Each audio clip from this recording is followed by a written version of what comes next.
Bonjour, je m'appelle Constant Baudot, j'ai 18 ans et je suis actuellement en première année de BUT Information Communication en parcours métier du livre et du patrimoine. C'est d'ailleurs dans le cadre de mes études que j'ai décidé de créer mon site web sur le cyclisme. Le site web s'intitule Histoire cycliste et donc j'aborde à travers différents articles à la fois l'histoire du cyclisme, son passé, mais également l'actualité et aussi l'avenir. Alors pourquoi je me suis intéressé au cyclisme? Depuis tout petit, je suis activement le Tour de France et les autres courses, parce qu'avant c'était vraiment la dimension patrimoniale du cyclisme qui m'intéressait, parce que j'aimais beaucoup regarder les paysages que traversaient les cyclistes, j'aimais me renseigner sur les monuments qui nous étaient présentés, mais peu à peu, je me suis renseigné sur des cyclistes en particulier, je me suis attaché à eux, et j'ai également suivi des courses en particulier. J'ai donc rédigé plusieurs articles renvoyant à des époques différentes. Comme vous pouvez le voir là, j'aborde l'avenir du cyclisme, là une actualité plus récente.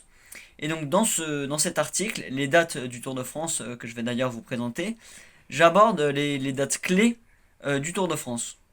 Donc j'ai sélectionné 8 dates, parce qu'il faut comprendre que le premier Tour de France ne ressemble pas du tout au Tour de France qu'on connaît aujourd'hui.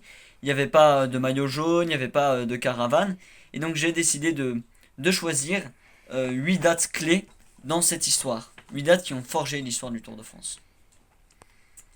Donc si le site aborde principalement le sujet du cyclisme, eh bien il y a aussi des articles portant sur la démarche portfolio que nous réalisons à l'université, donc dans ma formation d'information communication. Je vais aujourd'hui vous présenter la SAE Paris Lire. Donc nous avons réalisé un grand projet en groupe sur l'écrivain André Breton, auteur surréaliste.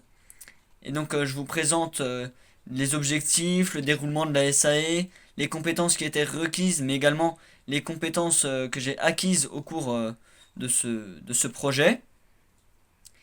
Et vous pouvez également apprendre à mieux me connaître dans la section à propos, où je me présente plus précisément, et vous pouvez également avoir accès à mon CV.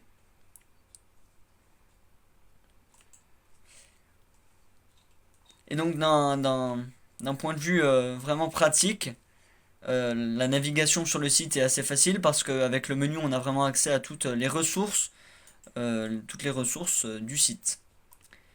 Je vous remercie de m'avoir écouté. Si cette vidéo vous a intéressé, n'hésitez pas à aller consulter mon site.